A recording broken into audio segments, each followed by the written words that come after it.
Yeah, so my time in Shanghai really showed me the genetic components. So, a lot of Chinese parents are myopic, and the higher their myopia, the more likely that their child is going to develop myopia at an early age, and also have similar degrees of myopia or myopia that exceeds their parents. So genetically, a parents with myopia it is a risk factor, and it is very obvious to me that the kids that do progress fast often do have parents with myopia. Often one or two parents. The other thing I've noticed a lot is kids, who spend a lot of time on their screens, doing a lot of reading in the dark. So I see kids that, love reading their books in the dark. That's really, can cause myopia progression and development.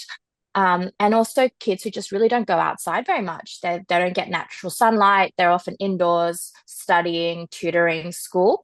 And this is like interesting because in China there was a study. So during COVID, myopia progression and incidence increased because everyone was inside. So this something like a disease like COVID has shown us that during periods of lockdown, myopia does increase. And so it is, directly correlated to sunlight as well. So, okay, so it's partly genetics then. Mm. So if you've got parents who are myopic, then that increases the odds that you yourself will develop myopia.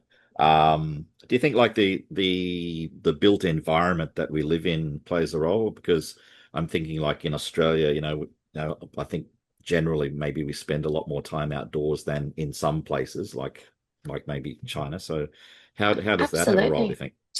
Absolutely. I feel like overall we're quite blessed in Australia because we have a lot of sunlight here. Australia is quite warm, very sunny. We do have less myopia and the power that, like, so for example, the degrees of myopia is a lot less compared to China. In China, I was looking at, minus 15, even minus 20 patients with such high myopia.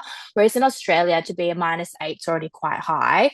I often deal with, myopia, underneath that range. So we are lucky in the sense that our environment is conducive to reducing myopia progression in Australia, and so prescribing 2 hours of sunlight is very effective in Australia because we have great sun. So getting the kids outside is one of the treatments that I suggest. I feel like that's a bit of a double-edged sword in some ways, though, because we're always telling kids like to be careful in with UV rays and like protect their skin, protect their eyes. So I think there's kind of a balancing act there, Ab- isn't there? Absolutely. Well, I would suggest like children can go outside, but also wear sunglasses. Like you still get enough sunlight from that, but also protect your Yeah. eyes from the UV rays. Okay. So sunglasses are absolutely fine then as Mm, as part of that outdoor exposure. absolutely.